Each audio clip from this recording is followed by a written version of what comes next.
Good morning, everyone. At this time, I'll call the September, hard to believe, September Audit and Control meeting to order. We have 3 members present with 2 absent, which does constitute a quorum. Okay.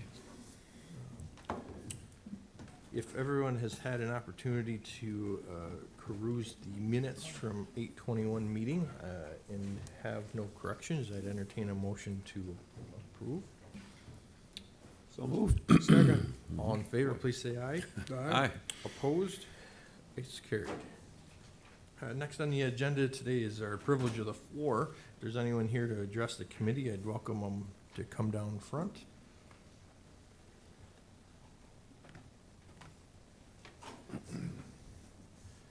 Not seeing anyone, we'll move into our regular business today. First item on the agenda is number 1, proposed resolution. It's the South and Center Chautauqua Lake Sewer District's review of wastewater treatment plant capacity study, grant authorization, and appropriation of local match.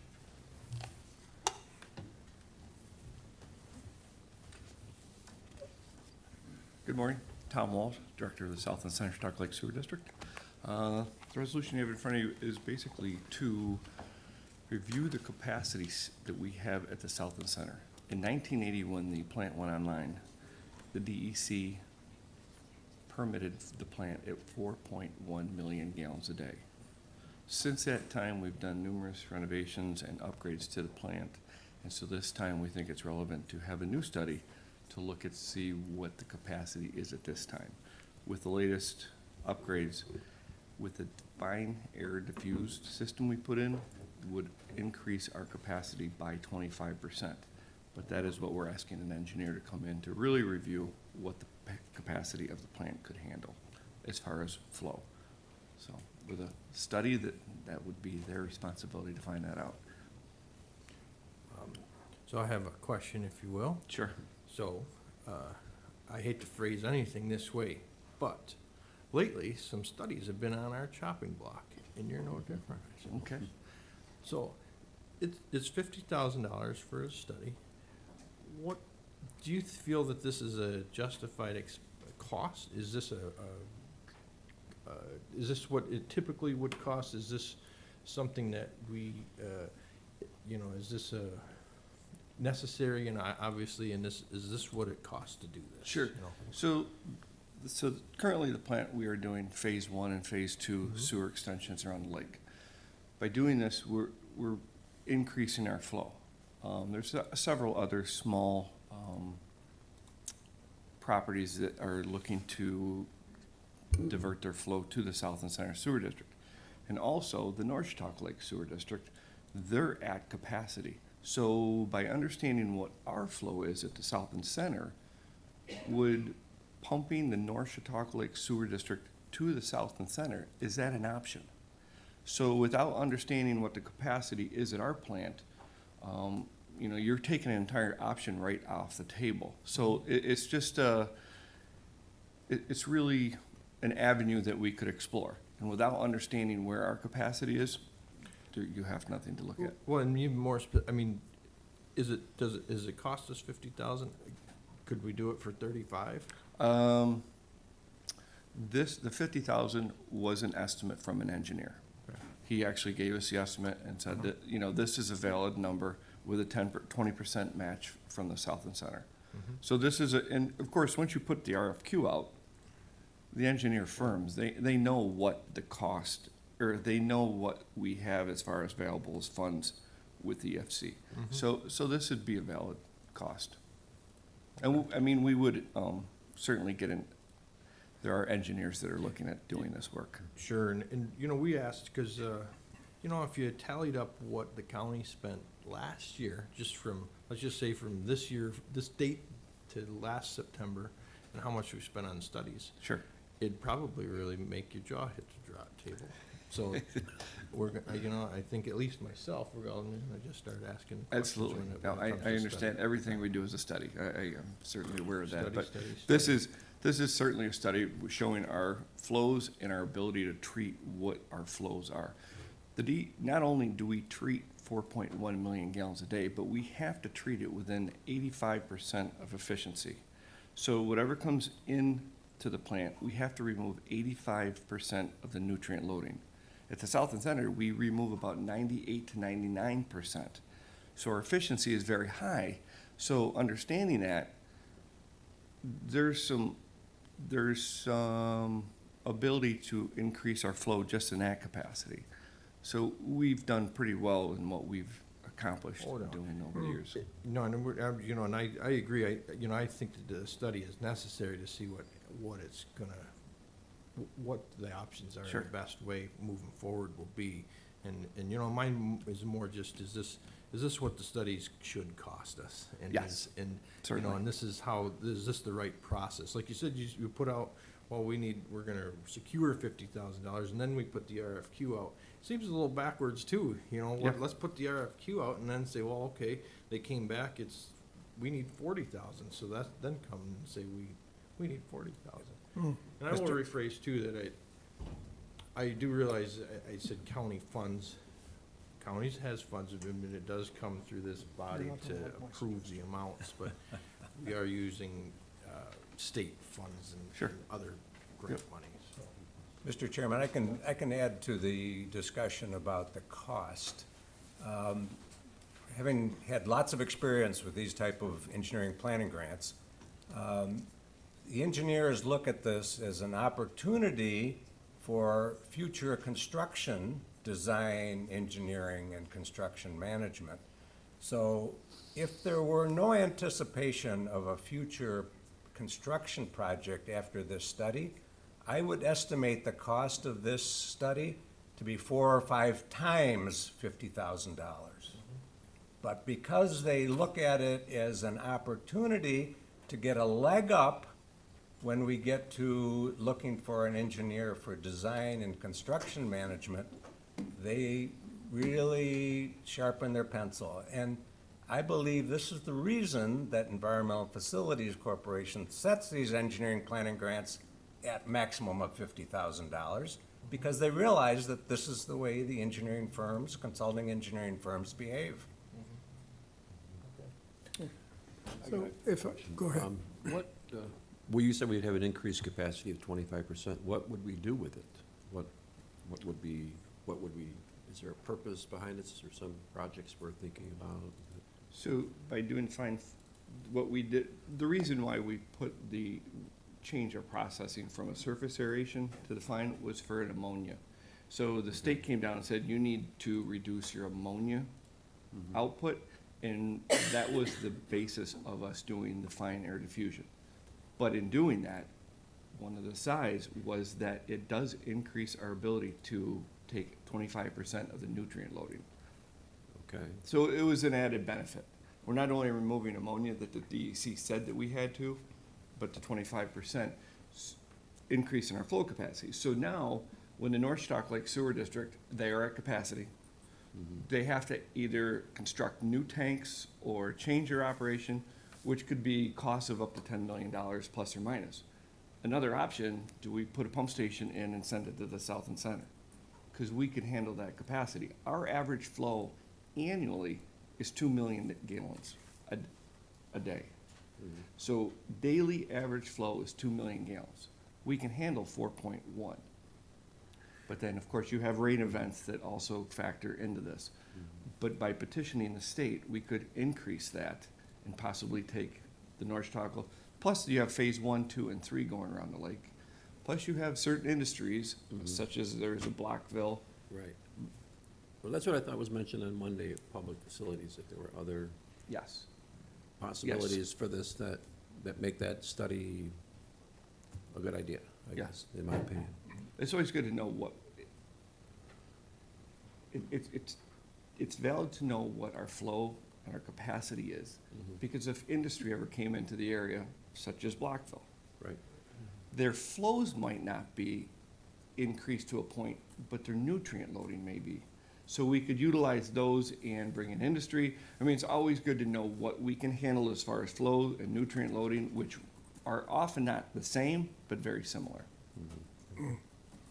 If I may, You sound very knowledgeable on this. Thank you. And given what's gone on around Chautauqua Lake in the last 10 years, I think we have a lot of experience in this area.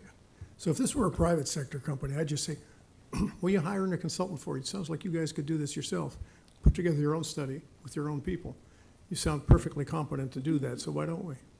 Because the state will then look at us, and the state would want to see an engineering report done. Basically, we need their professional engineer to, I guess they Well, submit. we have engineers on staff, do we not?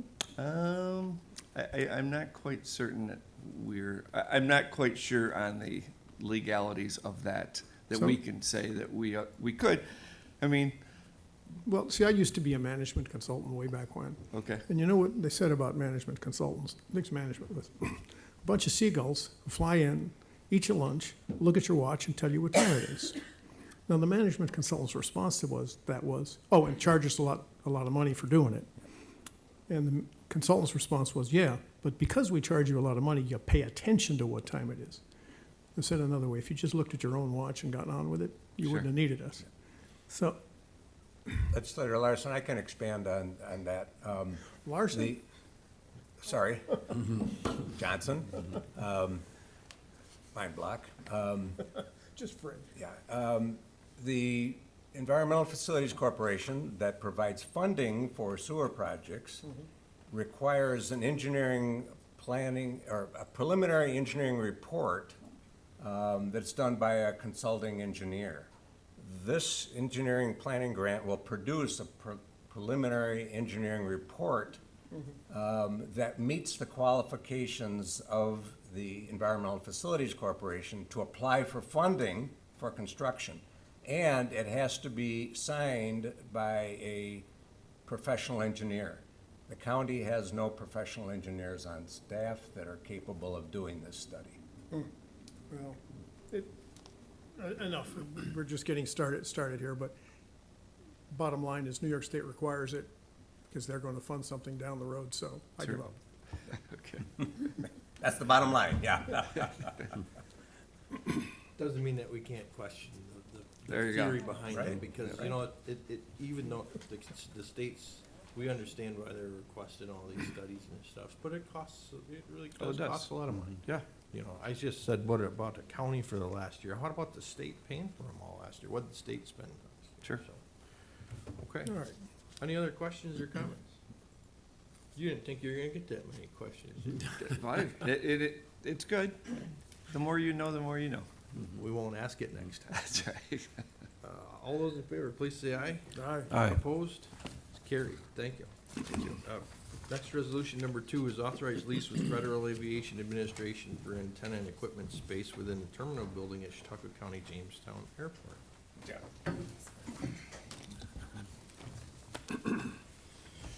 Good morning, John McNamara, Airport Manager. Good morning, Tim Carr, Director of Public Facilities. So, at least the resolution that you have in front of you today is for a lease of a relatively small space in the terminal building, about 580 square feet, to the Federal Aviation Administration. It's a 10-year term, $5,000 annually, and the space would house necessary equipment, navigation equipment, communication equipment that the FAA operates to ensure that the National Airspace System is operating efficiently and safe. I do want to note that at the last committee meeting, there was a question raised on the, if there was an increase in the lease terms, and I stated there was 2%, and that was not correct. I misspoke. There is no increase from the previous term. I did state, Mr. Nelson asked, I believe, the same question at the public facilities meeting, which I did state correctly. Okay. Questions, comments by anyone? Well, you explained yourself well enough. All those in favor, please say aye. Aye. Opposed? Carried. Thank you. Thanks, John. Next proposed resolution, number 3, is amend the 2025 budget for carts to reflect 5311 grant award.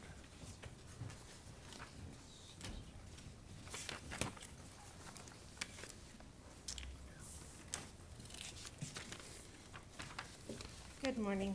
I'm Michelle Westhoff, Senior Project Coordinator at CARTS.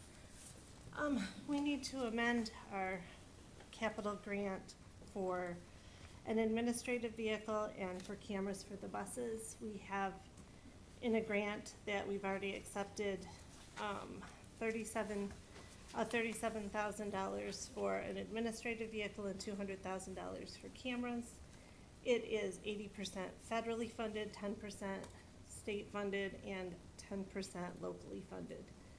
The administrative vehicle is for our 19A certified examiner. He uses it to follow the drivers, do the 19A follow behind testing that he has to do every year, and different things like that.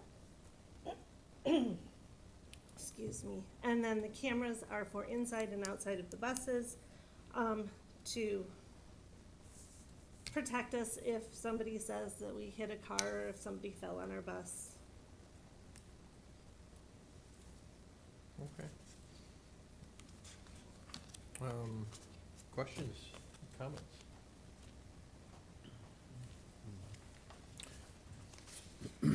I don't know. The 19A, as a school teacher, we took field trips, and we would have to get a bus, and it had to have a 19A form. The school was adamant that the driver had that certification. So I understand the importance, but I think about a car driving around following a bus. Oh, I he don't know if does- it makes sense to me, but Well, maybe he there's more does, to it. he does observed, he gets in the bus and does examinations, like he does, and then he does unobserved observations so that the driver doesn't know that he's following them. Oh, okay. So that because if you're in the bus And with the the driver, county needs to they're, buy a car just for that? well, I mean, is there another one handy that could be used? I mean, this only ends up costing us $3,700 because the state pays for it, Okay. and then, then we'll use it, And we're replacing the current, one we and currently we are have. replacing the one we currently have. Okay. Sorry. Does it have other uses too, or? Well, if I was coming here today, I would take it instead of taking my own car. Or if I was going to a conference in Albany or, Okay. Whatever. I'm just wondering, I Yeah. didn't know how often it would be used for. well, he uses it, like, he's out every day with the drivers, because he has to go between here and Dunkirk to do the drivers. So if he had to take his Okay. car, we'd have to pay him mileage. Okay, thank you. Just a small editorial comment. So, this only cost us $3,700 as the county. I guess our job is to represent taxpayers, and we're all federal taxpayers and we're all state taxpayers. Right, I So understand the whole that. cost is $37,000. Right, but if we had to lease a vehicle to do this, it would cost a The lot lease more. versus buy, sure, I mean, that calculation, I presume, finance does and comes out on the right side of it. But that was just, we tend to sometimes focus on what the county sheriff's things are. Right. As opposed to the whole nut and whether we want to be involved in the whole nut. And I'm just militating for looking at the whole thing too. We do. Good. Thanks. No, and it is, we're very thankful for the input for the grant awards. We wouldn't really consider this as easily as we did if we didn't have those grant awards. The federal government's really stepping up with 80% here, and that's Right. really great. Well, So, we wouldn't yeah. probably purchase the vehicle if we didn't have this grant. We'd end Understood. up having to lease it, and Yeah, no, and so, it is good that we're mindful that, and I also always will ask the question, I want to advocate for all money we're spending, but in this instance, we are thankful for the grant awards we do get, and we hope we get more, so. yes, Yeah. we have another grant that we put in, and we should be getting the award for that coming up Yeah, that's great. soon. Well, and at the end of the day, it's the efficiencies for the department and, the work that the individual's doing. It just is, it's getting them there and it's getting them there to make sure he does it, and it's not putting an extra stick in the spoke, Right. Well, yeah. we couldn't operate if we didn't have the 19A. That's right. Yeah, so, that's great. Any other questions, comments? Nope. All those in favor, please say aye. Aye. Opposed? Carried. Thank you. Thank you. Michelle. Thanks. Next proposed resolution, number 4, is to adjust the D One of your buses 511 has a beautiful picture on 12 both to sides. capital improvement So one of accounts. your buses has a beautiful picture on both sides. Yeah, we- All right, this amendment is for, the resolution is for the CHIPS funding that we receive. DPF budgets for capital road projects include funding received from New York State CHIPS, Pave New York, and Pave Our Potholes. The amounts budgeted are based on known from previous years, and then we go if there's an increase in the upcoming year. The proposed budget, CHIPS was $5,113,357. The amount available for this year is $6,708,553, which includes approximately $1.2 million in a rollover that we have. So there was an increase of about $391,000 for our CHIPS funding for this year. Funding projects completed under the budget, a couple of larger projects that we have, and then wind farm projects offset some costs, but mostly under budget. The amount budgeted for Pave New York that we receive the budget amount was $1,289,501 available this year. So there was a slight decrease of about $10,000 in our Pave New York. And then Pave Our Potholes was $859,668, and then the amount this year was $852,793, or a slight decrease of $6,874. The 2025 budget, it does not include the extreme, we don't budget that in for the extreme weather recovery program. That was a program that came out, it's probably been over 5 years ago. That was a 5-year plan that keeps going, which is a bonus for us. And again, any rollover that we have, we are planning on some big projects that are coming up next year. I know we have some road work that's gonna be quite costly coming up in the future. So any of our rollover that we have will go towards those projects. Good, that answered some of my questions regarding the amount of work that you've been able to complete and then the purview and, the ability to, accept these funds, but also put them to work, put them into the roads, because I will comment, our roads have, it's a lot of work maintaining those roads, from A to B, and, so I think, with the winter we had last year too, and the frost that we had, and, the roads, I'll say they're in pretty good shape, they really are. And it's a lot of hard work to all the guys and, gals that are out there doing it, so, good job on that, and then keep going, because they're gonna keep getting bad. It does, it's an ongoing process, and it's, we have programs in place to keep up with what we have, and unfortunately, the cost of everything in this keeps going up every year, and that's out of our control. Well, and there's always that nuisance pothole that you can never fix, right, or the one that it's at the end of this guy's road, right, but you're getting them the best you can, so. Yep. Questions, comments? Yes, sir. You just mentioned in passing something about wind farm projects. Could you elaborate? What's that about? That's something that Drew, and maybe Pierre can help me there too, but wind farm money, that's from where they put in the solar, or the windmills, and we get a portion of funding through that for permitting, for their development on those roads that they run, and help us out with there. Legislator Johnson, we recognize that with these construction projects for these windmills involve a lot of heavy equipment. So we approached the developer and informed them that we want some money to maintain the roads after they're done utilizing them for construction. And so they provide money to the county to then repair the roads after their construction is complete. That's from the developer. That's from the developer, correct? Thank you, Pierre. Thanks.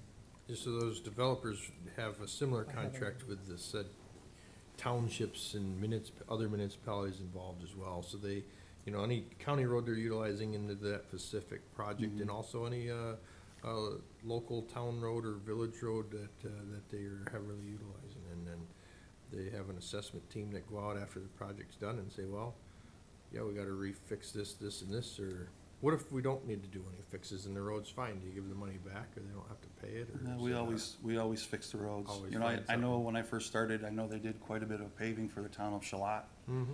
This summer, we did almost 8 miles of paving for the town of Villanova. So, some of those townships have been very fortunate to receive that money and put it to Sure. good use. Yeah, yeah. Any other questions or comments? All those in favor, please say aye. Aye. Opposed? Carried. Thank you. Thank you. Next proposed resolution number 5 is amend the capital project accounts, Jamestown Community College. Thanks.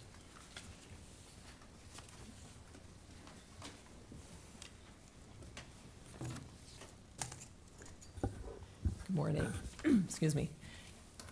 I'm Kathleen Dennison. I'm the interim executive director of administrative services for Jamestown Community College. Glad to have you here. You keep saying interim. I actually got demoted. I used to be the interim vice president, and now I'm the interim executive director. I'm on my way out, really, this time. I'm on my Are way you out. sure? Who knows? I just keep coming back. Next time you're gonna have a promotion. They're just gonna Hopefully. say, we can't let her slip away. I'll be promoted and I'll be permanent, yeah. The resolution that you have in front of you, there's 2 things going on in this one. The first one is that our roofing project went over by $300. So we're putting some more money in the roofs, and taking it out of infrastructure.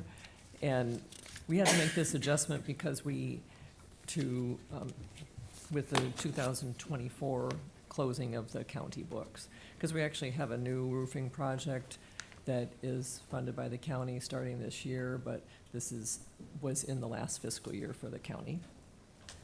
And then all the rest of the changes are because we honestly made some mistakes in resolution 128-25.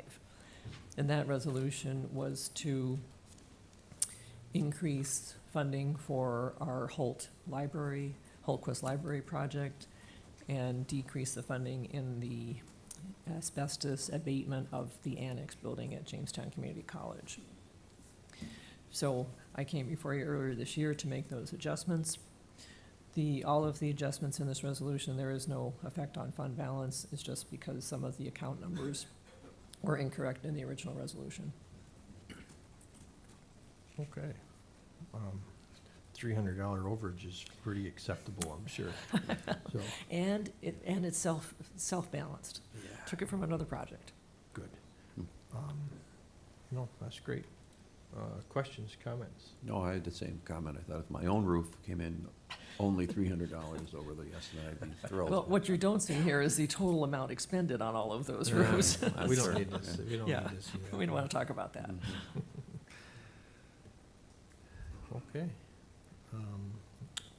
Not hearing any other questions. All those in favor, please say aye. Aye. Opposed? It is carried. Thank you. Thank you. Next proposed resolution number 6 is setting the salary for digital forensic investigator.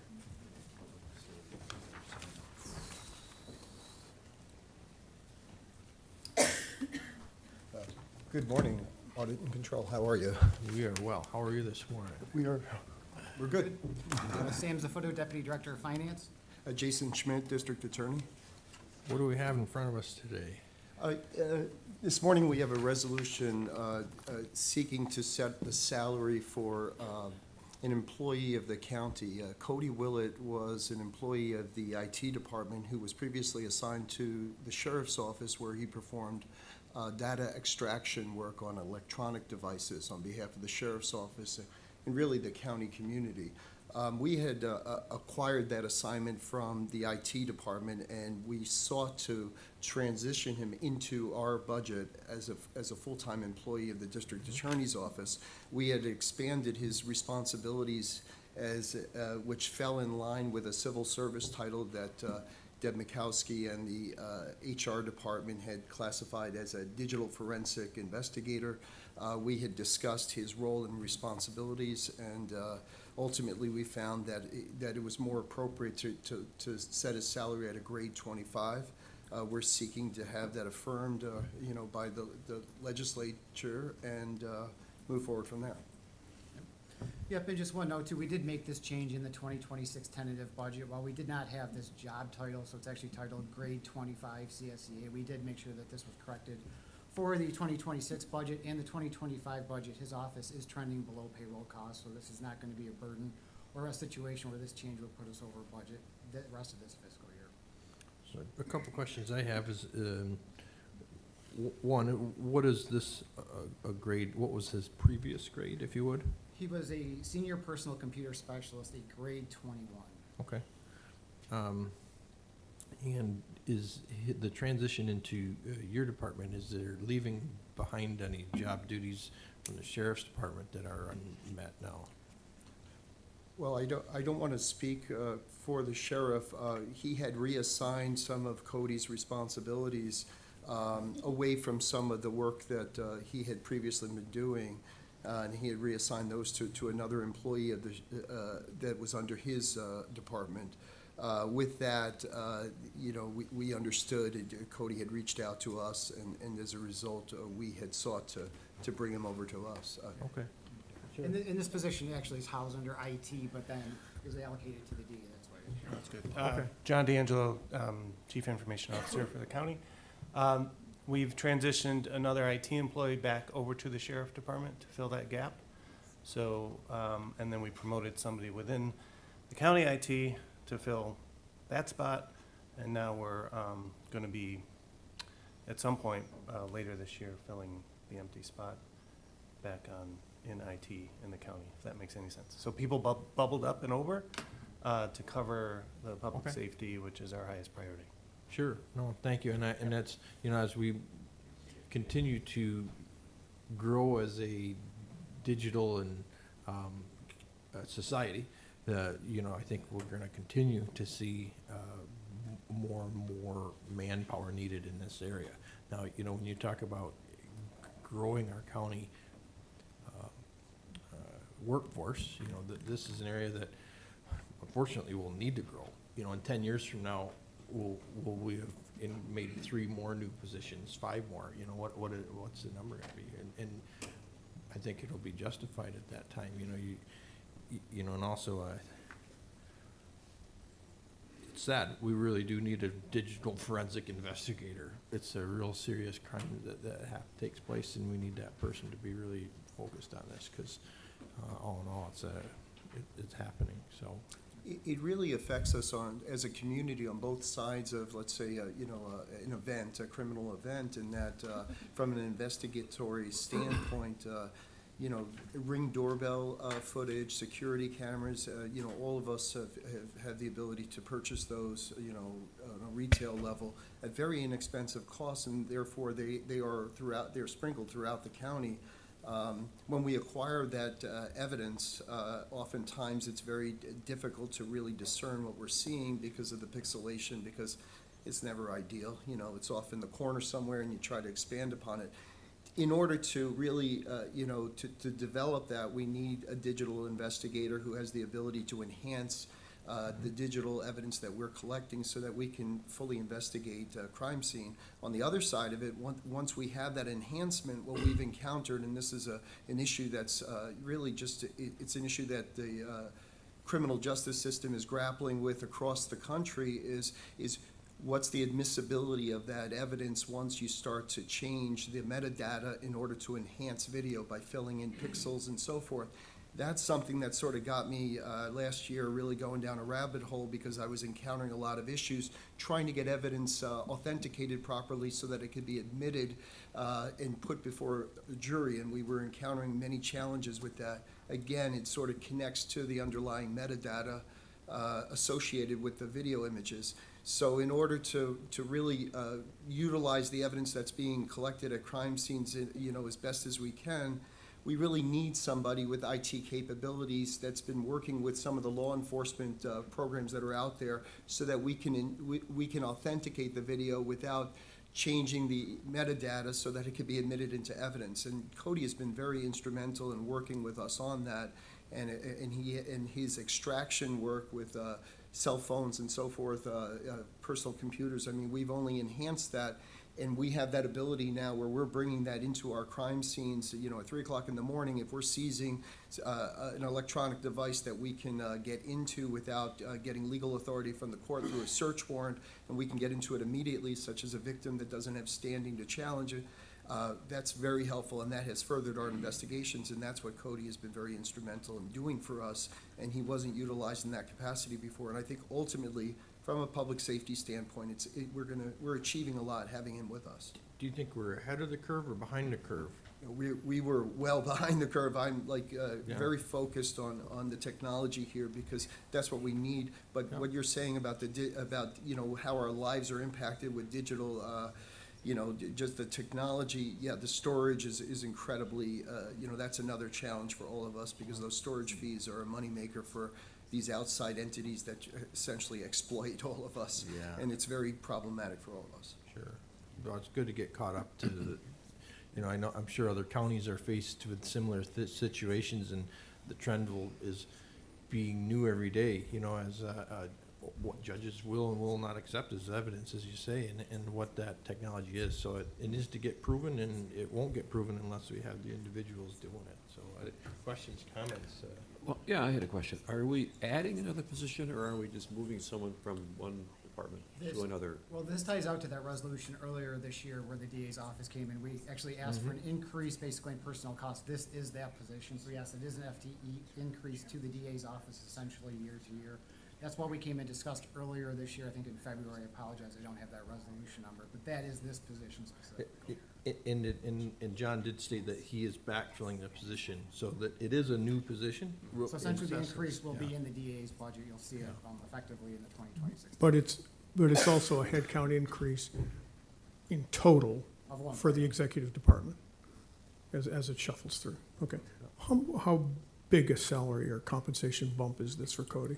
Well, So- go ahead. Yeah, if I have it. Percentage-wise? Well, basically, on a year, right now, his current salary, I actually have kind of the number. On Okay. Annual, it's about $4,000 a year, based on his step of where he currently is at step 9, and the CSEA requirements of 80 cents requires us to actually move him to a $1.90 raise based on his step, so it's about a $4,000 year-to-year increase for this employee. So what's that, about 10% or so? Yeah, roughly. Okay. No, that just, as technology advances, technology is supposed to, and I'm thinking of AI right now, all in all, save labor cost, not add for it. Now, this particular job sounds absolutely on target, given what you guys need and what we want to do. But all the way up, when I talk about the total executive department, this kind of thing should be saving that head count in our total budgets. Certainly not in your office, but in total, because that's what automation's all about. And so when it's a net headcount increase, I'm looking for somewhere else for what's it saving. Well, I And again, not your bailiwick, but no, I agree, but what it requires is essentially a restructuring of operational resources where we start to move things into the technology side as opposed to just pure labor intensive. Right. And that's what we've been moving towards, because you're absolutely right. You'd be surprised at how much some of the technology we've acquired on behalf of, for instance, the forensic investigation team that's countywide has saved overtime dollars for, I know that we look at it in the county community as different municipalities, but it has saved overtime for the county quite a bit, and just I'd love to see that kind of analysis in the budget process. But thanks, this sounds like it's right on target. In other words, what you're asking for, you'd love to see that restructuring. I think that's something you can see, but it may take us another year or two to kind of reshuffle. Sure. I mean, it's just our total headcount in the county seems to be going up and up, yet we're employing more and more modern technology, and those two things don't track. Now, there are reasons for it, I understand, and state mandates and whatnot, but it's an issue. I think what we'll see trending is newer technologies are gonna take new jobs, right? And then maybe older technologies that are falling off. Eventually, those jobs are gonna disappear, right? As technology, we've seen this throughout history. So Sure. Just take some time. We are backfilling at a lower cost, so the backfill eventually for this will bubble down to a grade 14. So there'll be some savings overall Sure. in that way. But yeah, I mean, this is a new frontier, right? So this is kind of a new job that didn't exist before. Some of this work, I think, I don't want to speak for the district attorney, but some of this work would have been shuffled out to Buffalo or some jurisdictions up there, and it's so convenient and quicker and more effective to have it locally, that it's a really great advantage, I think, for law enforcement. Yeah, I mean, it's been quite a hindrance for us to rely upon outside counties in the state in order to process some of our requests. And they also, are encountering their own challenges, technology-wise and financially-wise, where we're not necessarily getting what we want. The other consideration that I think, everybody needs to recognize, because I certainly see it regularly, is that sure, my budget is increasing, and I understand the concerns associated with that, especially when we're in this fiscal, very challenging period. But at the same time, we have our local municipalities that each of you represent. They don't have the money. They're not, investing in any of this. They're struggling. Some of them can't keep their vehicles running. So when we're out there in crime scenes and they're not able, because of a lack of resources, to properly and fully investigate a crime, I'm then stuck, having to answer to the community as to why I can't get through or across the finish line in terms of a conviction. I'm trying to enhance the investigations, but I'm doing it on behalf of these agencies, and it's created some kind of crossover. It's very difficult to establish lanes when we're all essentially working together. And ultimately, I think I have to look at this holistically and say to you in response that we are benefiting the county, even while as my staff has increased. We're essentially helping out these other less moneyed jurisdictions that are still part of our community, and that's many of you represent. Sure. No, if it's about crime fighting, I'm all for it, so don't worry about that. It's more, if PJ were here, I would be at a technology versus employment versus automation issue. And, way beyond just your department is, hey, technology is giving us the opportunity to invest more in technology and the people who run it. But for every person that we add in that, we should be saving a person or two somewhere else in the system. Because that's what productivity is all about. And so, crime fighting, hey, I'm on your side. Thank you. Okay. A lot of good comments and questions and discussion on this. It's an important discussion to have whenever we're talking about adding positions or moving them around, and when it comes to public safety, it's important. So any other comments, questions? If not, all those in favor, please say aye. Aye. Aye. Opposed? It's carried. Thank you. Thank you for your time. Next proposed resolution, number 7, is to amend the 2025 budget for the Chautauqua County Attorney Office. Sam Zafoto, Deputy Director of Finance. Good morning, Kristen Wright from the County Attorney's Office. All right, well, I will outline, this resolution is to amend the budget here in 2025 for the County Attorney's Office. We are in a spot at this point where we are over budget. I will outline kind of what's went wrong with the plan thus far in '25 and, where we're at. So basically, we are reducing payroll. We've had vacancies, obviously, on top of the vacancy savings in the county. That has led us to outsource more legal work than was essentially planned this year. So that, number one, has us over budget just from the get-go, having to outsource more than we planned. The rates are much higher outsourcing the work. Essentially, two, we have shifted some legal services under the county attorney's office, but again, we have vacancies, so we have not actually, we're still kind of outsourcing some of that work as well. That was kind of an unbudgeted expense. And the third piece also is there's a missed accrual that should have happened. There was some legal service work that was from 2022 through 2024. It did not hit my radar till after year-end closed, and that was almost $47,000. So that's what drove this large number and why we're over so much and need to use a fund balance at this point to kind of reconcile and get through the rest of this year.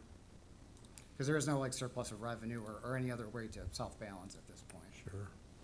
Well, thank you for that. It's always discouraging when you can't make the necessary transfers within department, but in this case it is a kind of office that doesn't have a lot of revenue coming Yeah. in, so that's a challenge too. And, but, you know, the work is important to get done, and it has seen its hardships of being able to find people and personnel. But recently, we've been able to acquire some people and fill those positions, so hopefully. Yeah, so hopefully we'll see this change kind of Yeah. going forward. Obviously, they got to get up to speed, train, so I think the rest of this fiscal year is kind of, we're gonna have to play that by ear as people get up to speed, and then hopefully go into next year. And in the budget next year, as we present it, the tentative budget is increased, and you'll see some changes to kind of reflect some of the things we've seen this year as well. Sure, no. What's been the long-term trend in this department's budget, like, last 5 years? Is it It has flat, been- rising fast? No, it's been rising, it is. I don't have the exact number, but it has a substantial increase from 2021 through now. Though that is some shifting of everything being put together under her office. Social services is still out in DSS, but there's a lot more shared things going together. But there are increased FTEs in the county attorney's office from that period to now, and there's an increased expense to that. And there's some increased work that they have accepted in sense that it has increased their budget, but it has saved the Yeah. county. Essentially, most Other, of that yeah. would be related to family court and child custody, which had a previous sub-department which no longer exists, which they've absorbed. I think the last budget we did for that was almost 300,000, so we didn't increase her budget last year, probably enough to offset that based on Understood. what we were gonna, or I believe the last quote was significantly higher to outsource that, so doing it inside the county. That's right. Obviously, we're still playing that by ear for the true cost of that too, and this year's, unfortunately, with the vacancies, we just really don't have a true sense of where this is all gonna end up with that. No. So, again, not, but it would be interesting at some point, if you have the time, is what's our, irrespective of what department it was in before and is now, what's our total evolution of Yeah, our no, we- legal cost we- and what's driving it? Yeah, we can get that together, or if you wanna discuss it in the budget here, we can have that. Okay, we can do it in the budget side. No, and the important part is that the office really has stepped up and assumed a lot of other work. And in a sense, it looks like an increase in this department, but it actually is a savings to the county.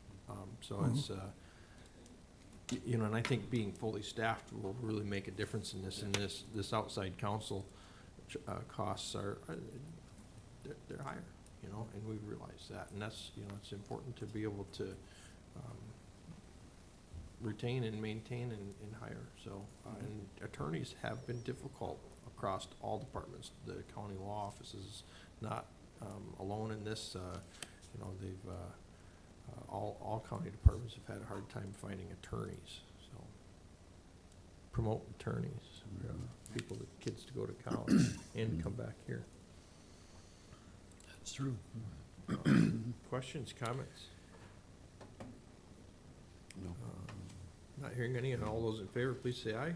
Aye. Aye. Opposed? Carried. Thank you. Next proposal resolution is number 8. It's the resolution of the county legislature of the county of Chautauqua imposing general sales and compensating use taxes pursuant to the authority of section 1210 of Article 29 in the New York State tax law.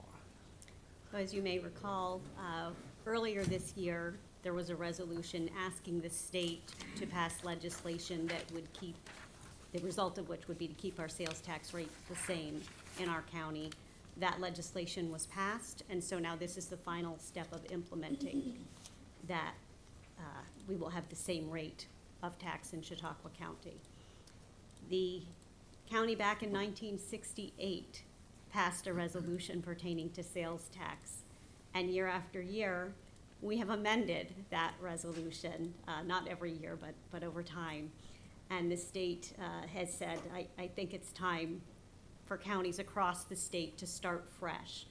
So we provided our usual, hey, we're amending our last resolution in these 3 paragraphs, and the state came back and said, we are going to provide you with a resolution this year, so you're starting with 2025. They're not looking to change things substantively. They're just looking to change the format of our resolution implementing the consistency in the sales tax. I've drafted a memo for you all to, I think you've all received it, for you all to review it, but of course, open to any questions. Yeah, it's hard to believe, It is and isn't it, you know, over time, it's just been easier to keep adjusting the resolution from 68, but, you know, it kind of makes sense to just have a fresh start and clean slate, so that way you don't have to backtrack through all those individual resolutions over the years to see what exactly has, if there's any little change. So now you can just revert right back to this one moving forward. Exactly. So hopefully, in another 40 years, I won't be here to correct it again, so. Questions, comments?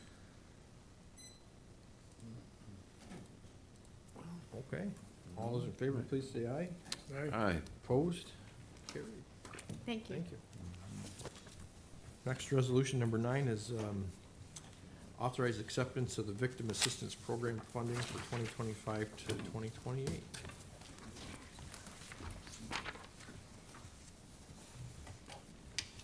Same as the photo, Deputy Director of Finance. Jason Schmidt, District Attorney. The DA's office was awarded a grant through the Office of Victim Services under the Victims Crime Act. The grant consists of $313,373 and change. The period that covers is October 1st of '25 through September 30th of '28. That's a 3-year period. It roughly translates to about $105,000 per year. That amount is not in our 2025 adopted budget. Certainly going forward in the succeeding years, we're going to include it. What we're seeking to do is place that grant into, amend the adopted budget and put this revenue in there. Our intention is to hire another case manager from it. It's fully funded, doesn't cost the county anything. Mr. Johnson, I'm mindful of the concerns you discussed with us earlier. Thank you. We are also utilizing that money to make up for some revenue that was lost at the time that I first took office, when the previous grant that this office has historically had lapsed, and we had to deal with that, and that was sort of consumed in our budget, because certainly the hand-holding that's required with some of the victims of violent crimes does require certain case managers to work with them. We all try our best to keep these, some of our witnesses, including the victims, engaged in the process, because if we lose them, we lose our cases. And these cases can develop into a protracted period of time. They don't end within a 6-month period. They can go on for, unfortunately, in excess of 1 year, and in some cases, 2 years or more. Okay. Yeah, and it has been included in the tentative budget. Oh, it's in there. Yep. Oh, I'm sorry. All right. Questions, comments? All right. Sounds great. All those in favor, please say aye. Aye. Opposed? Carried. Thank you. Thank you again for your time. Next, proposed resolution number 10 is the amended 2025 budget for the Chautauqua County Department of Emergency Medical Services Fly Car and Ambulance Services. Same as the photo again, Deputy Director of Finance here for the Department of EMS. The director is at a conference this week, so he was unable to be here. This amendment for the Fly Car program, basically what we're seeing now is a trend, obviously, where we're looking basically to amend, because we are going to go over budget shortly within basically the next, I would say, month. Basically, we're about 94% expensed. But on the plus side this year is we've seen an uptick in revenue, and basically a projection now where we're kind of comfortable making this amendment, where last year at this time we had to ask for fund balance to keep operations. At this point, we are on trend budget of revenue only for departmental income. I'm not looking at any insurance recoveries or anything like that that would be separate, is on basically pace to exceed about by 300,000. I think it's actually gonna be higher, because I was only not forecasting any accruals in that. I was just looking at through 12/31. So I do think we're gonna be higher than that. So this hopefully will get us through operations at least to year-end or a little more. I do think we more than likely will need a year-end amendment, just the payroll costs are a couple percentage points too high. So there might be some tweaks at the end. But this is a positive development where we're actually seeing the right sizing and the work that the department did, that we did with the chairman last year for this budget. Looks like we're in a much better spot than we were 12 months ago at this time. No, I'll make a point to that. It's something I've really asked and pointed out over the last several years, I've served on the committees, and it is, we've really been incorrect in this area for a long time, and we're finally reeling in on that, and I would like to thank the departments and the chairman for getting this number to where, look what we've achieved, and, and also the work that that it's doing, but, would you say any of this, we've had a hard time with collections. Would you say that some of this is, We have a much better relationship now with our billing partner. Now, that's currently has to be RFP'd and everything, but we've been working as finance with our billing partner. We've also done a much better job, I think, this past year end of taking a look and accruing back what legitimately should be in correct years. This is really the first year the first deputy took a hard look. So we as finance are looking, making sure things Sure. are, we're more involved now just through the restructure Yep. in a sense. So we're looking harder to make sure things are on the right year. We're working together, getting monthly reports from our billing partners that we currently have, and they've, kind of stepped up and delivered everything we've asked. So we're getting a better handle, and through the budget process, even with the department, we've been discussing ways to kind of track revenue, just to make sure we're getting all the information we can get to kind of look forward and move better. So we have some ideas with projects and stuff to kind of track things a little bit better. would you say we've had any influx of monies due that we've caught up on that we shouldn't expect moving forward? That I'd have to look into. That would kind of be more of a question for our partner.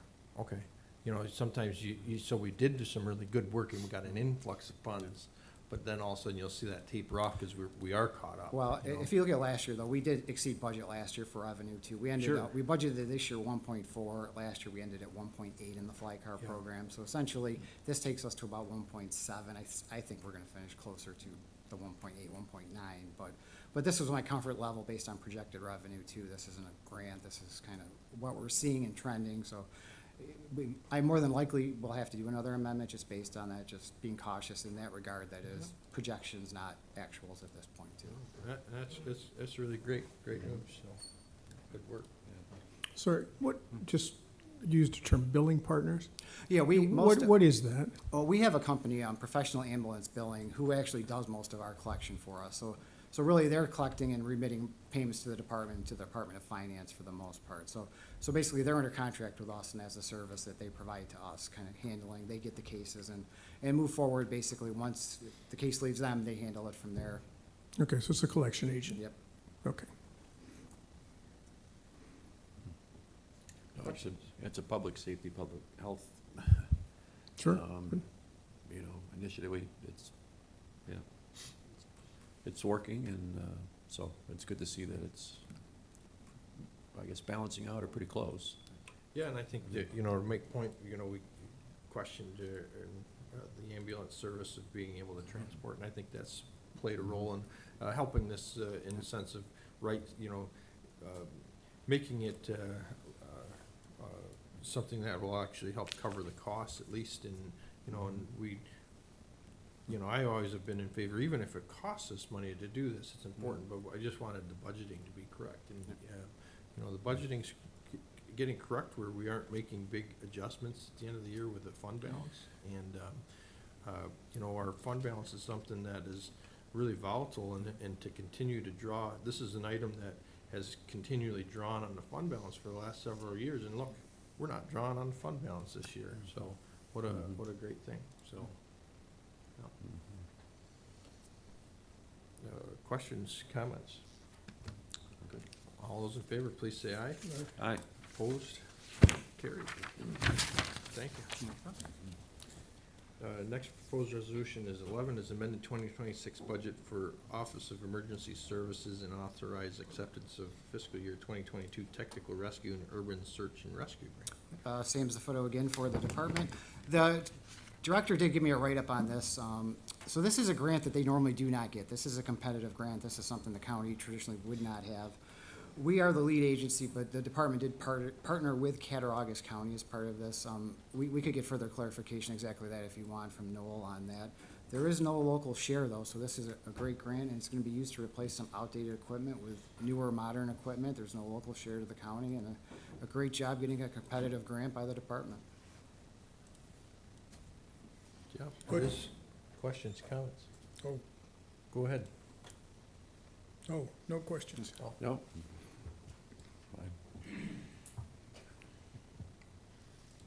Can't say no to a grant like that, especially if we need it, I think. I'm kind of curious about the technical equipment we're getting, we'll purchase with it. But Yeah, we can get an update from Noel. That was the one thing they didn't give me exactly what equipment they plan on using, but we can get an update for that. I'm sure it has to do with lifting equipment. If something has collapsed and there's people trapped or whatever, you know, hydraulics, airbags, things of that nature, to be able to get in there and to manipulate and move and pry. All right, all those in favor, please say aye. Aye. Opposed? Carried. Thank you. All right, thank you. Next proposed resolution, number 12, is authorized execution of New York State Office of Homeland Security Funding Grant Explosion Detection Canine Team for the fiscal year of 2022. Good morning, Riley Unlow, Office of the Sheriff. Our first resolution in front of you today is to authorize the execution of the explosive detection K-9 grant for the fiscal year 2022 with the Office of Homeland Security. This is included in our 2025 budget. It allows us to pay for overtime and fringe costs for associated training and backfill for the EDC team and purchase some equipment that's needed for the team. And there is no budget amendment needed. I think I already said that. Right. Is this specifically just for the county, or does this share with, or do other municipalities receive a similar for their units, their K-9 units? I believe if we get called out, we would go to the other areas, the handler and the K-9.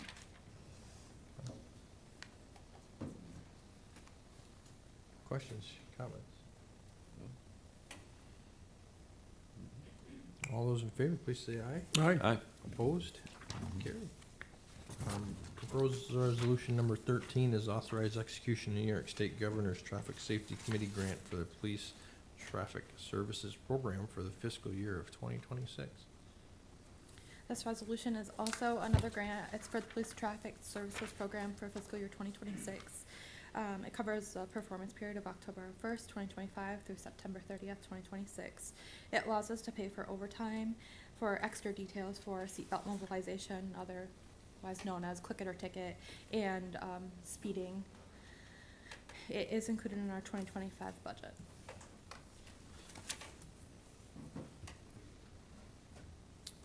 Questions, comments? It makes me laugh because my brother received a ticket because of this, and he was a passenger, and it just was just funny. It only would happen to him. So.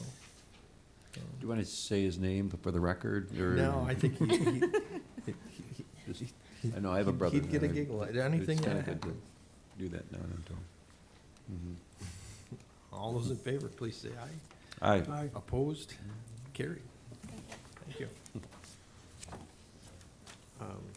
Next proposed resolution number 14 is authorize Office of Aging Services to submit an application for Medicare Improvements for Patients and Providers Act funding on an annual basis. Good morning, Dana Corwin, Chautauqua County Office for Aging Services. So this resolution is an ongoing application every year that we're required to submit to the state for the amount of the grant that we get to provide the MIPA work, which is basically outreach to urban areas, low-income individuals, for connection and processing of the Medicare Savings Program, the lists, extra help for medications, and Part D programs. So it's a really important program for most of our older adults, all of the people coming into Medicare, so that they can get assistance in paying the Part B premium. Yesterday, when I was here, I really lowballed the amount of the Part B premium. My health insurance coordinator was in Albany for training, so I double-checked with her today, and just so you have a frame of reference, the benefit to older adults in 2025, based on 2023 income, is $185 for that Part B premium. So you can imagine somebody with low income being connected to this benefit and getting the benefit. It makes a big difference in their financial planning and their ability to remain in the community. Yeah, you know, and as inflation happens, you know, unfortunately, that extra bit really helps the individual in sense of groceries. Absolutely. All expenses have gone up, so any bit of help that they can receive is beneficial. The ability to have a communication device, a cell phone, a home landline, all that's gone up, and, you know, unfortunately, their income has not kept up. Not really kept up. And it keeps with the mission of the Office for Aging Services by connecting and equipping people for benefits and programs. So this particular grant that comes up every year and is part of our budget, we need an annual application for. So this is just prepping the process moving forward so that we'll be able to move that application quickly back up to the state. Great. And this is a 100% state-funded pattern. Okay. And it's not a large amount of money. Last year, or this year, we were $29,000. And that works in our Aging and Disability Resource Center and our health insurance counseling staff to get information out and connect people to that Part B premium and Part Ds. A lot of alphabet soup when you're talking about Medicare. Absolutely. It's only one of the reasons why our healthcare costs are twice the German average. Any other questions or comments? Mr. Chairman, I'd just like to make a comment while we have the director in front of us. Slightly off topic, but we're all well aware of the challenges of the nursing homes in our area.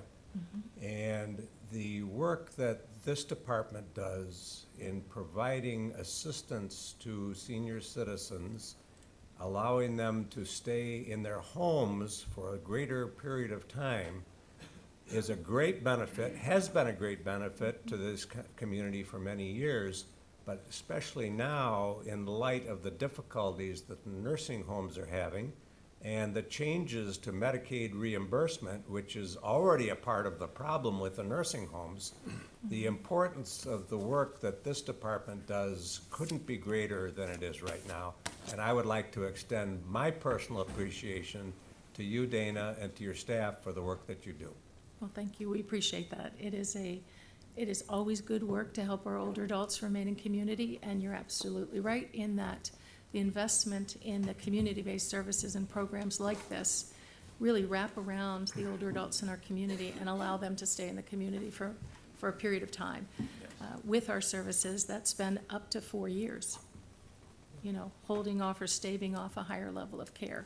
We recognize the importance of having a hierarchy of care, and that is a challenge with some of the things changing with our nursing home facilities.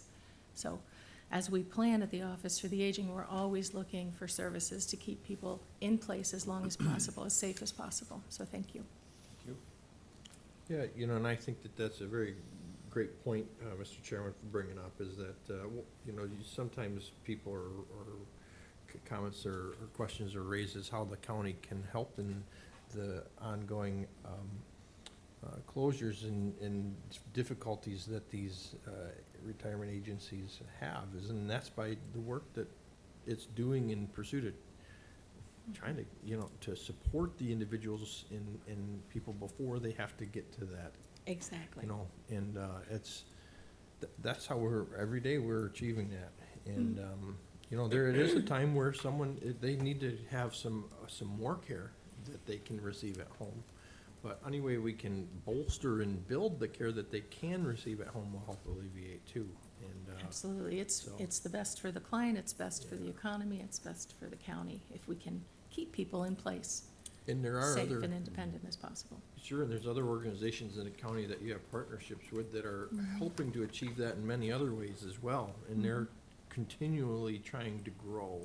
So as we do see some closures of some main care facilities, there are others that are growing to try to help combat the issue as well. It's not as seen yet, you know. Right, and it is a challenge because our workforce is changing, so we're looking at creative ways to provide services in the home. But the MIPA application every year allows us to do that outreach for that important part of that Medicare alphabet soup, you know, the B and the C and the D, getting people to understand what their options are and then choose those options. So it's a small amount of money, but it does a big amount of work. Great. Questions, comments? Nope. All those in favor, please say aye. Aye. Opposed? Carried. Thank you. Proposed resolution number 15 is authorized execution of county infrastructure grant programs agreement for the homesteads at Dunkirk Landing and Welch's Building. Good morning. Rebecca Worster, Planning Coordinator for the Department of Planning and Development. And today's resolution is specifically for a pass-through grant for for a county infrastructure grant that was through Empire State Developments for infrastructure related to the two housing developments, specifically homesteads at Dunkirk Landing, which will be a new storm and sewer line that will be relocated, and then the Welch's Building in Westfield, which will include multiple electric service upgrades, vault seal-offs, sidewalk, landscaping, and lighting improvements for 46 new housing units. The Dunkirk project is 78 new units as well, and that will be at two sites, completely new developments within the city of Dunkirk. Questions, comments?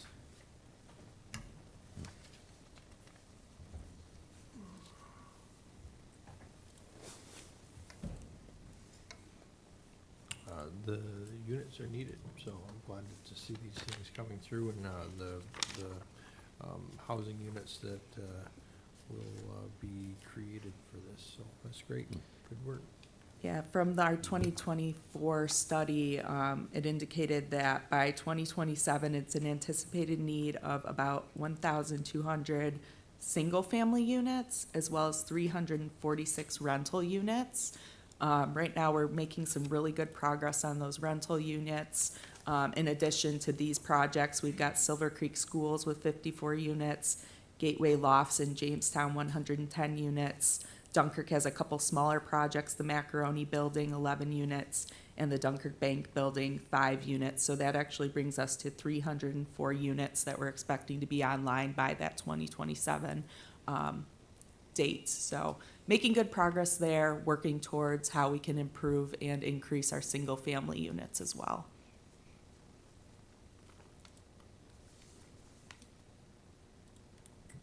The units for individuals sometimes coming out of incarceration is difficult for them to ascertain a place to live and get out of maybe a situation that got them in there to begin with, and they just didn't have a new housing. Is this something that would benefit some of those as well, to be able to get into a decent place to maybe have a lifestyle change and stuff too?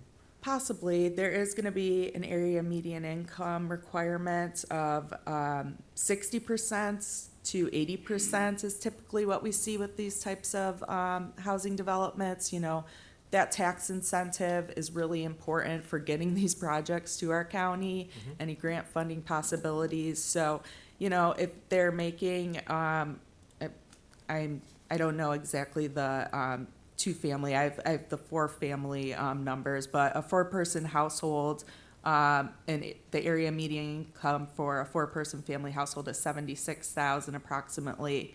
80% of that area median income is $60,000, and 60% is $46,000. So, you know, if they're getting into these are your entry-level teachers. This is our community, you know. I think there's a stigma with affordability, and we're really working hard we're going to create a fact sheet so that kind of educational piece that really helps our municipalities understand that, you know, affordable is our community, and we need to provide that housing as well. So that's important.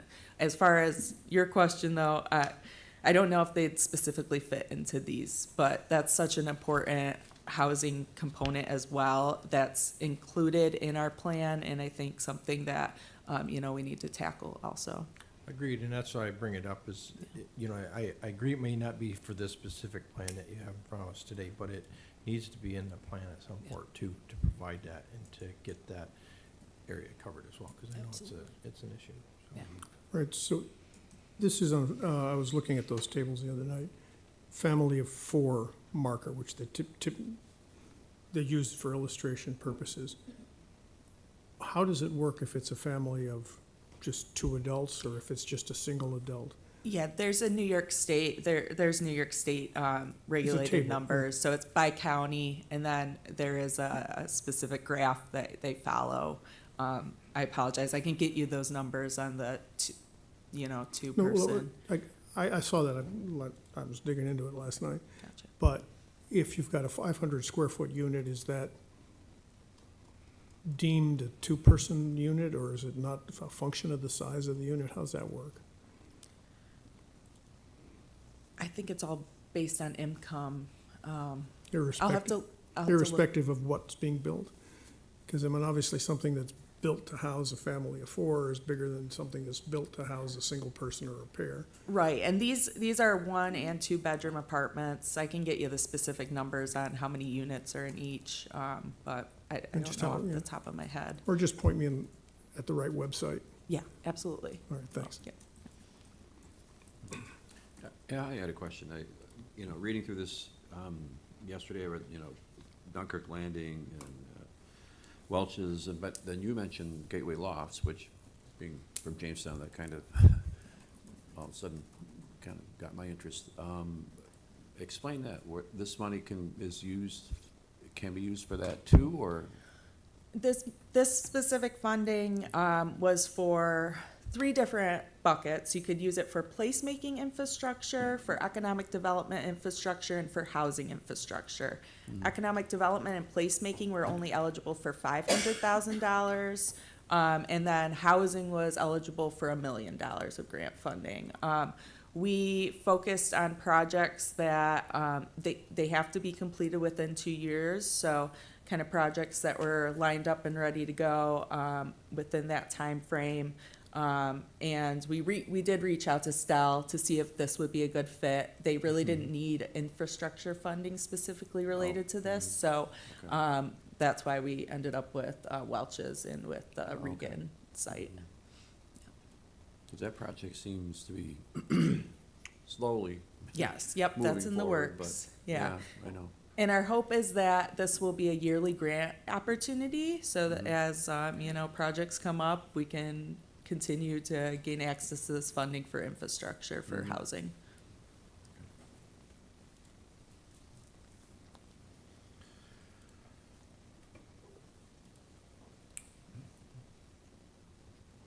Questions, comments? Just go Bills. Go Bills, exactly. Amen on that. All right. All those in favor, please say aye. No, Aye. Opposed? Carried. Thank you. Next proposed resolution is number 16. It's amend the 2025 budget occupancy tax funded projects. Sam Zafoto, Deputy Director of Finance. As we discussed last night at the planning meeting, this is simply to correct my error previously on Resolution 5925. As we rolled forward the occupancy projects, I made an error. I did not separate the reserves properly between the 2 and the 3%. That was caught by the first Deputy Director. This resolution corrects that, and I apologize for the error. Well, we'll let this one slip, but I don't know, next time might be a little tougher, so. there you go. Questions, comments? All those in favor, please say aye. No, Aye. Opposed? Carried. Thank you.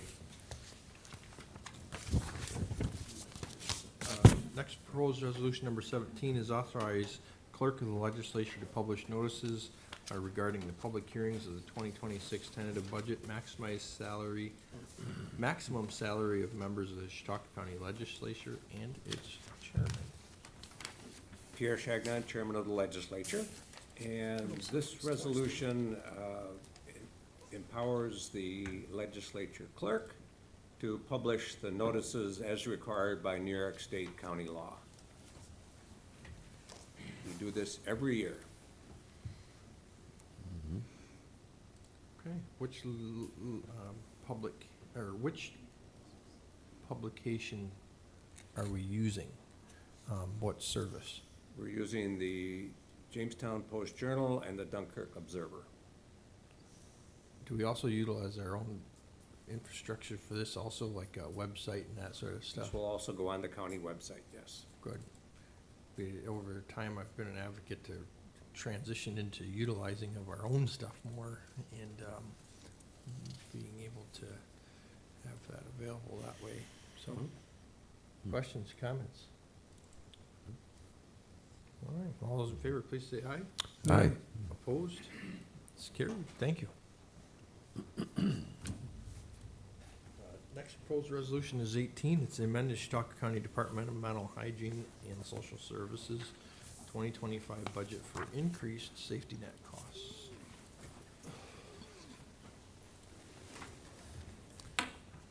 Blake Eric, Director of Administrative Services.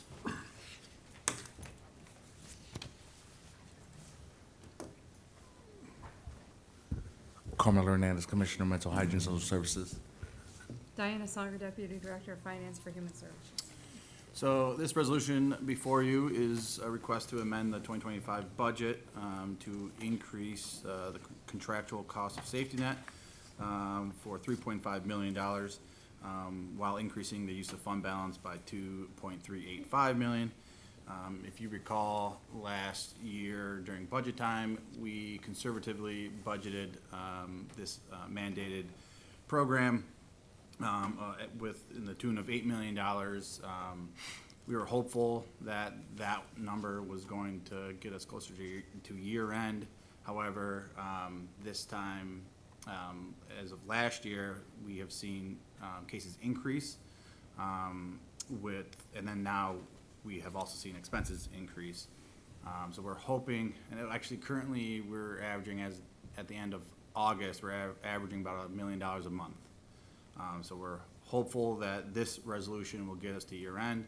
However, that is still a possibility that it won't, and we'll have to be back here. But so. Okay. Questions, comments?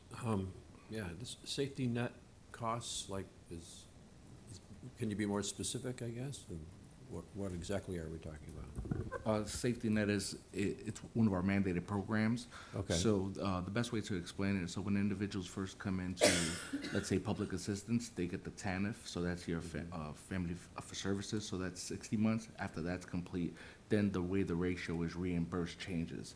So with the Safety Net, we're responsible for 71% of the cost. Okay. So what is driving these continued increases, and what can we do about it? There are many factors. Mental health is one of them. Substance use is another one. Being deemed permanently, either whether it's mental health, physical health, aging, homelessness. So multifaceted factors. And what, because this thing just seems to be spiraling up and up and up as our population actually declines. And at a time in the economy when unemployment's almost at an all-time low, is something else is driving this. Yeah, I could also give you some data for context as well.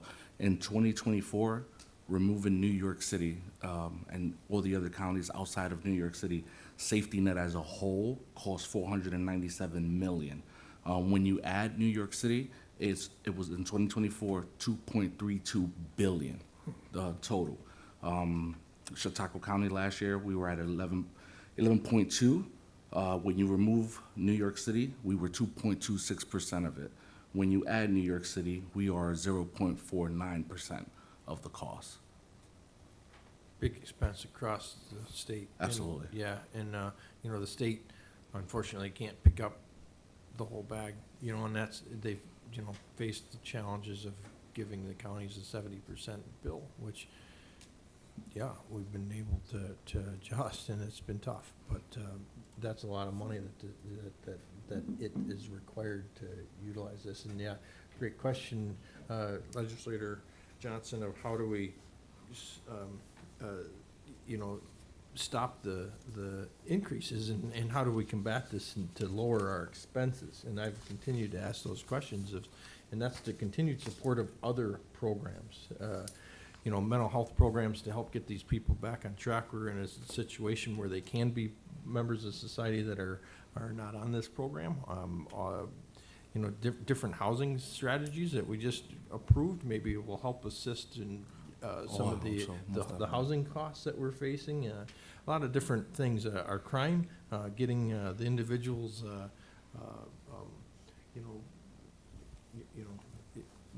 it's multifaceted.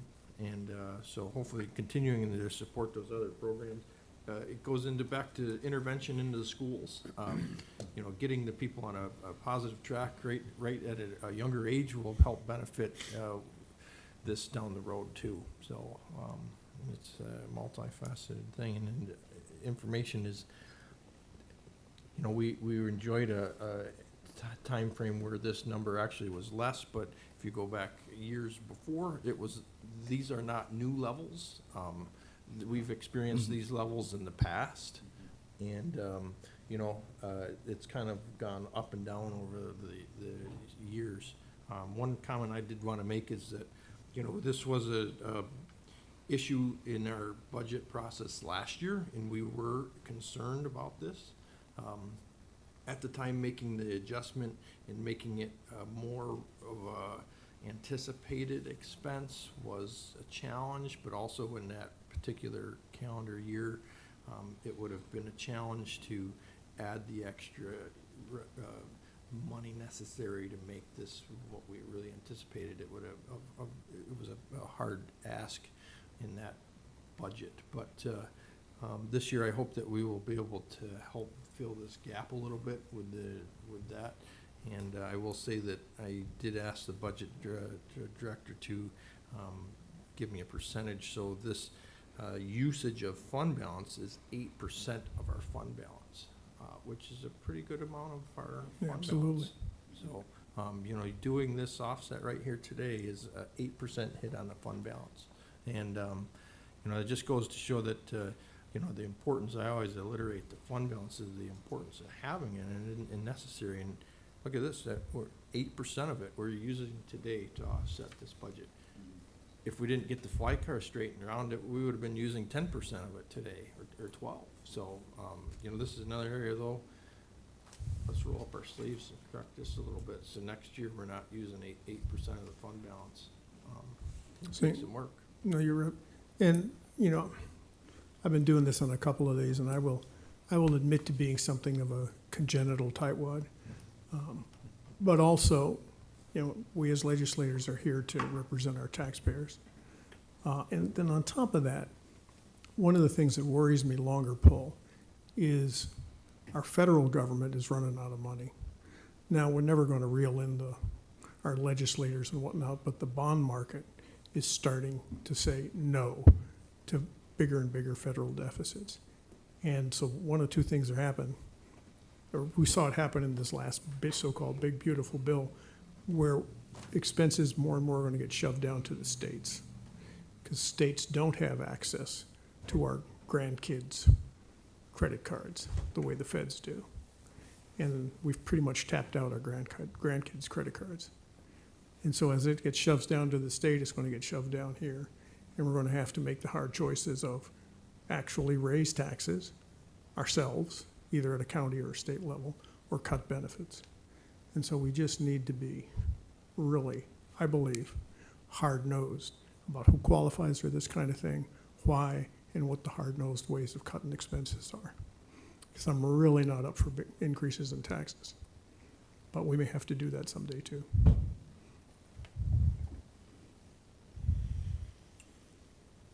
Any other questions or comments? Okay. All those in favor, please say aye. Aye. Opposed? Carried. Thank you.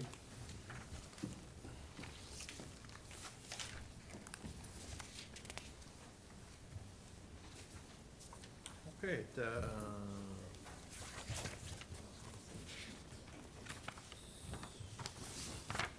we don't have any late resolutions?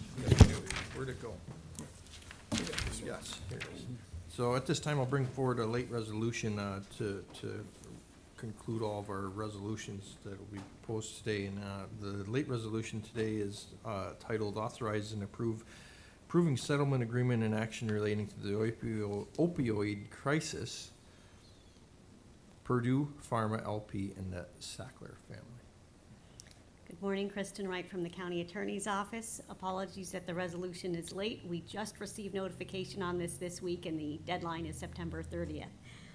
So the law firm of Napoli Skolnick is representing municipalities across the state in litigation to hold those deemed to be accountable for opioid challenges in our country, to come up with funding to help cover costs that we've experienced as a result of the epidemic.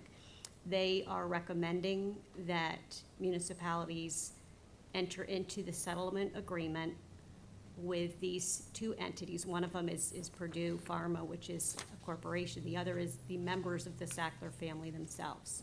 So this is requesting authorization to enter into the settlement agreement recommended by the firm of Napoli Skolnick. Okay, thank you. This is not something new. This is something that the county has taken part of with different settlements and agreements in the past with other pharmaceutical companies. So I'm sure that this is in line with similar parameters as those were as well. So questions, comments? Is this the last round, or is this still got back and forth to it? This is the last round for this if it's approved. They have a core group of a large group of municipalities that are all participating. And I believe that if they did not get enough buy-in, if you will, that it might not go through. I'm not aware of anyone declining a settlement, of municipalities declining a settlement to such an extent it's fallen apart. I have not seen that myself, though I haven't been involved beyond just the past few resolutions. This is looking like it's going to go forward on the plaintiff side. On the defendant side, is this bought into? Yeah, everybody is agreeing on this proposed settlement. It Okay. includes, for the Purdue family, a bankruptcy court. So there will be confirmation, I believe, on the Purdue side with the bankruptcy court. But I haven't seen any of these settlements fail. People can opt out, and in fact, we could have sued this all on our own, much less efficiently, than joining in with other municipalities. Sure. But I don't foresee this not going through. Thank you. Is there a dollar amount figure that? No, we don't have a dollar amount with any of these resolutions, and the reason is that there's a formula in place that determines what the dollar amounts will be. And so then it's distributed. This is one of the larger settlements, and at least for the Sackler family, they're paying out over a period of 15 years, billions of dollars. So there's gonna be a larger amount in the beginning, and it's distributed pursuant to a formula to the municipalities. And then this one, the Sackler at least will continue on for years. And Fred, money we receive from this will hopefully positively impact our safety net costs. This is we're fighting it on the other side. Yeah, they're related, yeah. Questions, comments? All those in favor, please say aye. Aye. Opposed? It is carried. Thank you. Thank you, gentlemen. That is it for our proposed resolutions presented to us as of this morning. Next on our agenda, which we will move into, is the discussion of state legislation regarding short-term rentals. And that's going to be presented by our finance director, Ms. Kitty Cole, this morning. Good morning, Kitty Crow, Director of Finance. I just wanted to take a little time today to give really a very high-level summary about something you all will need to contemplate and make a decision on going forward. And that is opting out of some new state legislation regarding short-term rentals. And so I will just preface with that introduction, but I wanted to kind of back up a little bit to tell you about a couple actions that are somewhat independent of this, but related. So, a couple of years ago now, the county had started to look at a software online portal to allow us to more efficiently administer and do the collection and enforcement of occupancy tax. So there's a lot of software out there nowadays that can utilize GIS technology to pinpoint addresses and people who are renting through all of the various, third-party platforms like Airbnb and VRBO, HomeAway, et cetera. This technology can identify the address, provide us the address. We can then check if they're registered with the county and are remitting and being compliant with our local law. And it will also just allow a lot of efficiencies as far as paying taxes online, communicating electronically through the portal, et cetera. So we issued an RFP, we had begun looking at that, but in the meantime, I was aware that the state was contemplating legislation regarding occupancy tax at the state level. So I wanted to wait to see how that would impact whether or not we want to go forward with purchasing software for our county if the state was going to be doing something at a broader level. So they finally decided and passed some legislation related to the collection of actually now sales tax and occupancy tax on short-term rentals. And I'll get into that a little bit more in just a second. So we'd already been looking at software to help us become more efficient in the collection and enforcement of occupancy tax. Additionally, back in 2020, the county entered a voluntary collection agreement with Airbnb. And what that did was Airbnb, at the time of a booking, they will collect the occupancy tax for hosts renting through Airbnb in Chautauqua County, and they remit that directly to the county. So the caveat with that at the time was that Airbnb was not going to provide us an itemized listing of who they were remitting taxes on the behalf of. But we weighed that with the fact that we knew they would be catching the people who might be non-compliant, not registered. We're going to get the revenue. We did see a significant uptick in revenue at that time. So, they have continued to collect, and many counties now have voluntary collection agreements with Airbnb that do that. So, I just wanted to kind of get you up to date on those two things because they relate to, the choices that the county will need to make under the new state law. So, again, I'm just trying to give you an introduction here today because I'll be working with the law department. Nate Harple, I met with him earlier this week he just started last week, so, we'll be working together to kind of give you a pro and con on each of the choices and more summarize, with more of the detail for you to understand the law and the choices before us. So the new state law does enact sales tax on short-term rentals.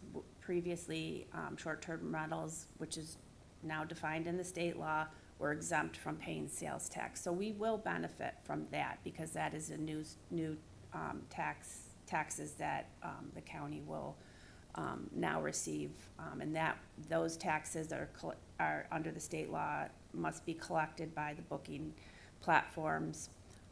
That started and goes into effect this month. So they will collect the sales tax at the time of booking and remit to the state, and we'll receive those revenues with all of our regular sales tax payments from the state. Any idea of what the anticipation should be there? Or Well, I did include a projection of that to the tentative budget, and, I assumed that, our occupancy tax is 5%, we'll be getting 4% as our share of state sales tax calculation. So I took 4/5 of what we're budgeting for occupancy tax and added that in as sales tax for next year. And I think that, and part of that gets shared, but I think it was maybe about 900,000. Was it? I think it was maybe one point something, but the county, the part that will be with the county versus the municipalities, what came out to be about 900,000. That's my rough recollection. No, and that's fair enough, and nonetheless, it's a nice little bump, you Yeah, know? yeah, definitely. Yeah, might help cover the cost of the system. So, so that, that's good news. The other component of the state law is that they also, have language in there that requires platforms to collect and remit occupancy tax. And gives the counties the ability to opt in and out of that. And what comes with that is you'll hear, I don't know how if this has been on your radar or not, I know Pierre has. But opting into the state legislation would then require us to have a registry system that complies with the definitions and the standards in the state legislation. It also it includes some other code enforcement type responsibilities on our part as opting in. Opting out, which counties can do by September 22nd, 2026, because it's 9 months from the effective date of the legislation, which is September 22nd this month. If we opt out, we are allowed to opt in at any time. By default, we're opted in to the state legislation unless we take an action to opt out.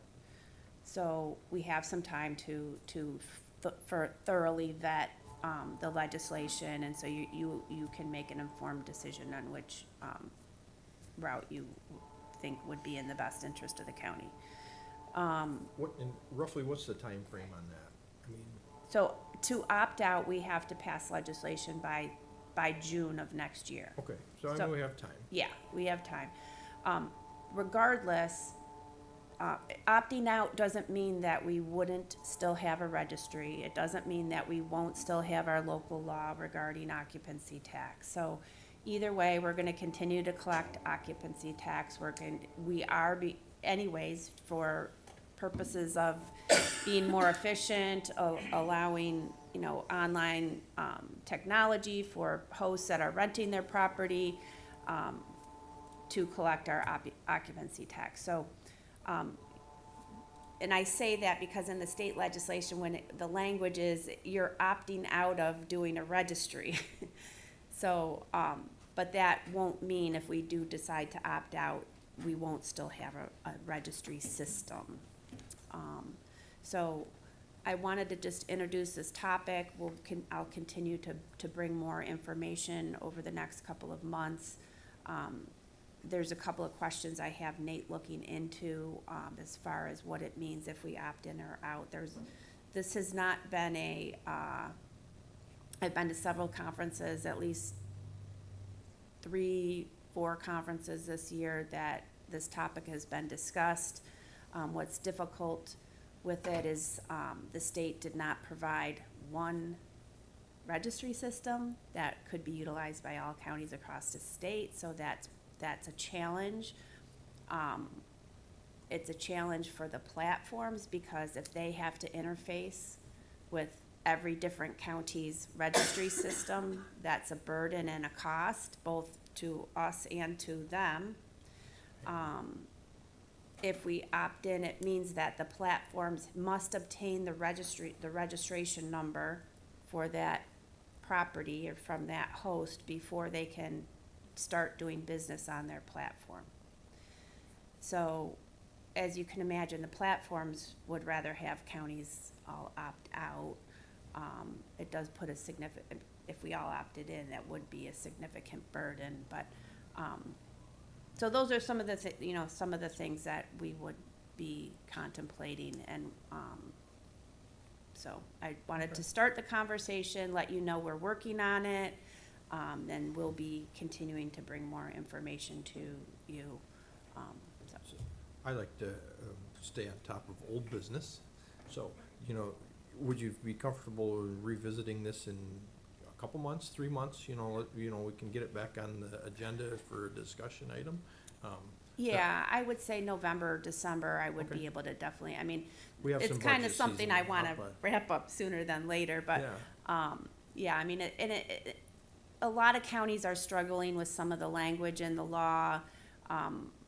NISAC did a recent poll of, you know, how many counties are just already have made a decision if they're opting in or out. You know, half of them responded they don't know yet. So we're not, you know, behind in making a decision, so. And sometimes, you know, waiting a little bit, some of those answers and worries Yes. come to fruition, you know, and so, you know, keeping it in our purview is very important, and I think it's important to revisit back in maybe November, December, when, you know, I don't want it to be a burden on our workload either. You know, we have some couple busy Yeah, months coming up. I know, October, But, yeah. I think revisiting this so we can keep it discussing, so we don't have to make a rash decision in May, you know. Yeah, all yeah, of a no, sudden, we so, don't wanna do yeah. that. Additionally, this will, one way or another, it will necessitate some changes to our existing local law. So that's kind of the other thing I'm working on with the law department, is kind of how we line up our local law with the new state legislation and, you know, things like that, so. Okay. Sorry, just a question, could you, what is the handle I need online to get a copy of the state law, and conversely, a copy of the local law? I'm gonna be sending that out to everyone. Okay, good. Right now, like our current local law has been amended a couple of times, and sometimes when laws or policies are amended, only, like, the amendment only includes the section that's amended, so I had asked the law department if we could create a fully amended version of our current local law, and then we'll send you both together, so you have Wonderful, that thank information. you. All right, so I'm just trying to understand this. So New York State is requiring that there's a sales tax now on short-term rentals. We're not can't opt out of that, but we're No. opting out of the software. No, No, Maybe- we need to decide if we Okay. wanna opt in or opt out, and so there's Of some what? of the state's legislation for the occupancy tax part of it, whether the platforms would comply with a registry system that we would implement. And what I'm saying is, we already technically have a registration system. It's a big spreadsheet, and people are currently, under our local law, short-term rentals are currently obligated to collect and remit occupancy tax.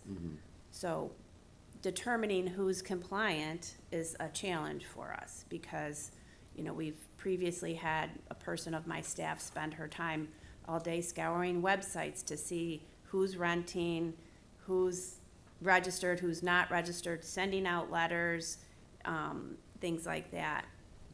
So the software would help us with that process. It would make it much more efficient, and the software also will help us to be able to see exactly who is non-compliant.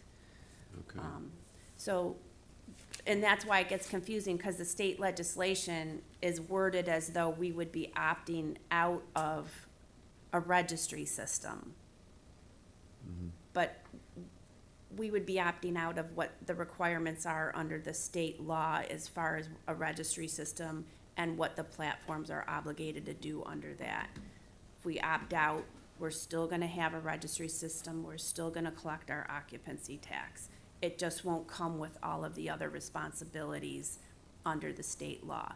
And so those will be the things that I outline for you, so you understand what it means to opt out or what it means to opt in. Do you know how we compare New York State to other states in this? This Sales tax this and is, the this, actually, this legislation at the state level is the first in a state, so it is something that's very new. You know, you might read various articles about, the impact of short-term rentals on communities, in terms of housing. Every community is kind of different. Some communities have, tourism is a larger I mean, we have a significant tourism industry in Chautauqua County, but some counties have a much greater, tourism, economy than we do. So it just impacts, communities differently. I have a sister who works in a resort town in Colorado. It's a ski town. And she struggles to find housing herself because it's all bought up by, the Airbnbs for rental properties. So the people who work there struggle to find housing. But so it's just different in every community. But it is something that's been discussed a long time, I know. Mr. Chairman, I would just like to compliment our Director of Finance, in addition to all the other wonderful things that she does, in how she's been aggressively working to implement the county's occupancy tax. Going back to when she led the effort to pursue Airbnb to collect the occupancy tax themselves and remit it to us, which was a groundbreaking achievement. And then to pursue software to make our enforcement and collection of the occupancy tax much more effective and efficient. And now the state has thrown a little wrinkle into the mix, but we are still effectively managing our occupancy tax legislation. And we are implementing the software system. So the progress that we have been pursuing under the guidance of our capable finance director is continuing. And I would have to say that we're in very good position across the state as to where we are in the process and how we are effectively managing this occupancy tax program. Thank you. Compliments to the director. Thanks. So we do have we did execute an agreement with Decker Technologies, and so that agreement is effective October 1st, so we'll be working on, getting the software up and running hopefully by the end of the year, so. Well, and I thank you for that. Just a little commercial. So I've been the treasurer of the wine trail for some time. And several years back, one of the real limiting things to our growth was weekend bed availability in northern Chautauqua County and, of course, Erie County, Pennsylvania as well. And various investments were floated about building more hotels and whatnot. None of them penciled out. And then came Airbnb and vacation rental by owner and essentially solved the problems and renovated a whole bunch of houses in Westfield and Ripley. And, made much better the temporary residence availability, which then allowed our traffic as a wine trail to continue to grow. So it has been, at least in that instance, the development of these platforms and this system, a boon to the tourist industry, Yeah, at least up and definitely. down the lake. I agree. So that's the update, unless you have any other questions, if you think of any, that you would like me to sure to include in the next update, just, let me know and I'll have that for you. Certainly. Any other questions, comments? Thank you for your work. You're welcome, Thank thank you. Does anyone else have anything they would wish to bring up under other today? I do not. At this time, then, that's all that we have for our meeting today. I would entertain a motion to adjourn. So moved. And a second? Second. All those in favor, please say aye. Aye. And we are adjourned. Thank you for coming today.